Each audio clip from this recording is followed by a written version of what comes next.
Tesla earnings coming up this week. As always, we're on the Say website. See if we can jump the gun and look at the top rated questions submitted by verified Tesla shareholders for the earnings call. Before we get to that though, I actually want to show you guys on the first page on the Say website the amount of interest in Tesla versus many other companies. We see featured companies here, ARK Invest, which is kind of weird since they don't have earnings calls.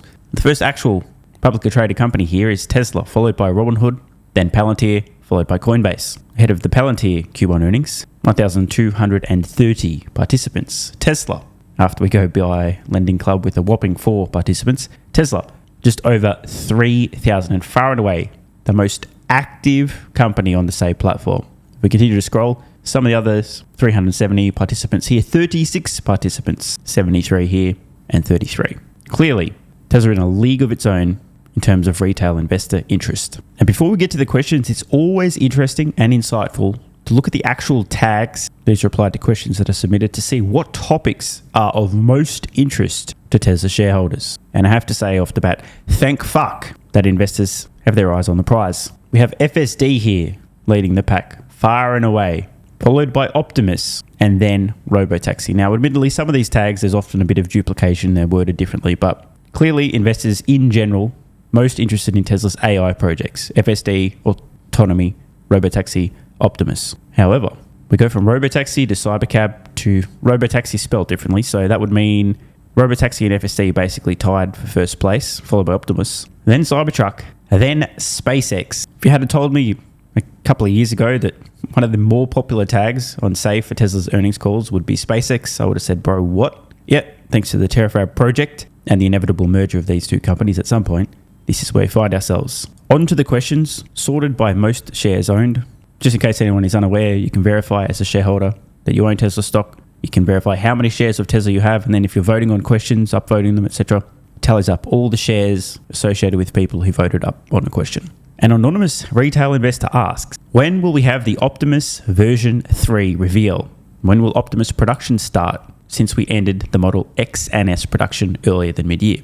What's the expected Optimus production rate exiting this year? What are the initial targeted skills? So this is the most upvoted question for the Tesla earnings call. This is a good sign. The worst possible thing to see here would be something about gross automotive margins or new vehicle models. Now, just some important context. Musk has said previously, and it seems to be a fairly recurring theme across multiple of his companies, that it's roughly at the third version, the third iteration of a product that you really have a winner for mass production, high volume, and great capabilities. Examples with Tesla, the original Roadster, V1, Model S, V2, Model 3/Y, V3. That was a mass market thing. Same is true of Starship. They're working currently on the third version of Starship, which is going to be V1 that enters mass production. So V3 Optimus is going to be a very important milestone because this is the design that Tesla will be confident is ready for high volume production. And regarding the Model S and X, Tesla made the decision recently to delete these products, although many folks, myself included, said that Tesla could certainly delete these and it wouldn't move the needle, and here we are, so probably didn't surprise too many people that are paying attention. They're profitable vehicles, but they're just such low volumes that you could delete them and it wouldn't affect Tesla's business whatsoever. And the reason Tesla's now phased out and ended production of the S and X is to reuse that existing factory footprint to start cranking out Optimus robots. Saves a little bit of time. No new buildings need to be constructed, blah, blah, blah, blah, blah. This decision, rather than building new facilities to produce Optimus, delete existing highly profitable vehicles to speed things up a little, shows how incredibly important it is for Tesla to ramp Optimus ASAP. I have absolutely no idea what Tesla will say in terms of the expected production rate for Optimus exiting this year. In fact, I think Elon will probably go on one of his rants about how it's very hard to predict things. The slowest moving part can hold up the whole process. Don't know exactly, but they will ramp as fast as possible. Regarding targeted skills, in today's episode of Obvious Things Are Obvious, Tesla will be their own first customer here. Therefore, obviously, Optimus initially, to be useful to Tesla, for them to train and develop the skill set and then broaden it from there, it's going to need to be able to do things in factories, warehouses, production. Initially, very simple and repetitive tasks. Over time, the complexity of what Optimus will be able to do, the level of dexterity, finesse, is going to need to improve. But early on, the most obvious thing for Tesla to be targeting in terms of Optimus capability is simple repetitive shit that's occurring in their own businesses, in their own factories, in their own production lines. Move this part from here to here. Those kind of things. You sick fucks are probably going to need to wait a few years for your Optimus hand job. Next question. What milestones are you targeting for unsupervised FSD and Robotaxi expansion beyond Austin this year? And how will that drive recurring revenue? Wait, what? We'll get to the second part of this question in a moment.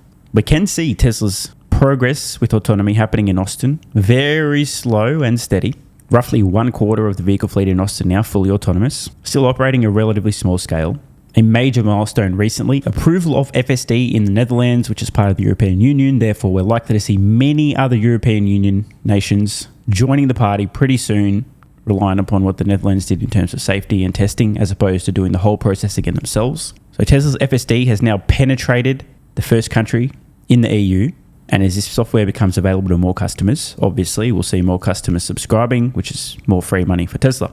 Eagle-eyed investors continue to spot Cybercabs testing in many different states and cities throughout the United States. So if you want an indication of where we might see autonomy soon, Robotaxi soon, watch where Tesla's testing. But if you don't ever want to go to that length, it's pretty obvious. In general, this is going to be working their way roughly down the list of the most populous cities in the United States. The more people that live there, the bigger return they're going to get on operating autonomy. So start at the top and work your way down. Obviously, it's not going to be exactly in line, but that's roughly what they'll be aiming to do. As for how it's going to drive recurring revenue, FSD unsupervised, $99 a month times $12 a year times the number of customers that subscribe. As for Robotaxi, we don't have a lot of visibility into how much revenue and or profit Tesla's going to be making on this at small-ish scale. But over time, even if you assume extremely conservative numbers, for example, Tesla taking maybe a 30% cut of the cost to the consumer, which is comparable to what Uber takes on all of their fares before the driver gets paid. But Tesla has no driver to pay, so they should have a lot more to work with. But let's ignore that. Just imagine it's 30% of whatever they're charging per mile. Next question here. This is the first from an institutional investor. Now that Tesla has been approved in the Netherlands and expected to launch across Europe this summer, can you discuss your Robotaxi strategy for the region? I'm not sure exactly what this institutional investor is fishing for here. Now, I just want to add something, by the way. You'll note that this question only received 82 votes from shareholders. 82 independent shareholders who were registered on the SAY platform voted for this. However, 1.2 million Tesla shares are represented. What do we learn from this? Institution submits a question. One or two other institutional investors vote, and suddenly it's the third most popular question on the entire SAY platform, despite very few different investors voting for this. We are currently looking at questions by most shares, but we'll switch eventually to the top voted, as in the most number of actual individuals voting for them. But I'm not exactly sure how Tesla answers this other than to say we'll roll out Robotaxis just like we're doing now in the US, in Europe as well, as soon as we can, safely, with regulatory approval. Another institutional question, I hope this is a little better. Given the recent NHTSA incident filings, can you update us on the Robotaxi safety data? If safety validation remains a primary bottleneck, why not deploy thousands of vehicles to accelerate removal of the safety driver? Huh? Oh, I get it. I was thinking for a second, what are they asking? What they're asking is, if you need to prove safety to regulators in order to have unsupervised Robotaxis, that means you're going to need to collect a sufficient amount of data. Therefore, why don't you just put lots of vehicles on roads so you can collect enough data to prove to regulators that the vehicles are safe? I think that's what they're asking. Anyway, I think it's the perfect time to switch it up to the most voted questions. Let's see if this differs much. Same for the first. Okay, the second most popular, most voted question. How will Hardware 3 cars reach unsupervised FSD? Now, there's two ways that this is going to get answered. Number one, they won't. They'll need to upgrade to Hardware 4 at Tesla's expense. Massive pain in the ass, but could be done. Number two, they will. It'll just take a little more time. As the software becomes more efficient, it'll run more effectively on the older hardware. Next question. When do you expect FSD unsupervised to reach customer cars? I think the answer to this is pretty obvious. I don't expect they're going to give much clarification around timing and timelines, but the actual answer to this is, obviously, if Tesla's legally operating Robotaxis in a city, it's a pretty good chance that customers, at least in that city, are going to be able to use FSD unsupervised. Definitely, or almost certainly not before. The challenge, however, is going outside the city bounds or throughout that state or interstate. There's going to be two options here. Tesla could, in theory, geofence FSD unsupervised for customers. Well, you can legally use it, but only within the bounds of this city where we're also legally operating Robotaxis, or customers may have to wait even longer until autonomy is fully statewide. Robotaxis are operating throughout the entire state, but then what about crossing state lines? It's going to be a little bit messy initially. The way I see this playing out, and I could be wrong, just some mid-bit content creator, I think Tesla's actually going to end up offering FSD unsupervised in a similar service area to where they're legally, safely operating Robotaxis at scale. For most customers, like in a major metropolitan area, being able to use FSD unsupervised, but only in that city, is not going to be a big deal. If almost all of your commuting is done in that city, to and from work, hanging out with friends, family, going on dates, that kind of stuff, it's not going to be a big deal. You're going to be able to use it almost all the time. It's going to be a massive, massive value add to your life. On the odd time when you need to go out of the city or interstate, you may be required to once again supervise. I think this is the most likely way it rolls out. Tesla nails robotaxis in a city, then offers FSD unsupervised to customers in that same approximate geofence. A bit of a patchwork throughout the US initially, but the main takeaway here, it makes absolutely no sense. Seems almost impossible to imagine a situation in which Tesla would be offering FSD unsupervised anywhere they're not already legally, safely operating robotaxis. So the really short way of answering this question, when does Tesla expect FSD unsupervised to reach customer cars, would be sometime after we're legally operating robotaxis in the same city in which they live. So overall, some great questions here. Obviously, investors extremely interested in autonomy, including robotaxis plus FSD unsupervised for customers. But more important than that, the top question, which is great to see, all about Optimus. This tells me that Tesla investors in general have their eyes on the prize. Want more content? Early access?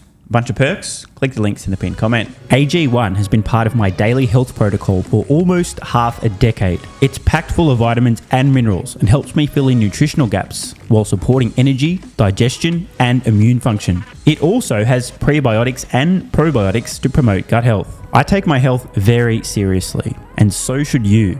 Try AG1 today by visiting drinkag1.com/SMR or click the link in the pinned comment and enjoy a free welcome kit with vitamin D3 plus K2 and AG1 travel packs. That's drinkag1.com/SMR.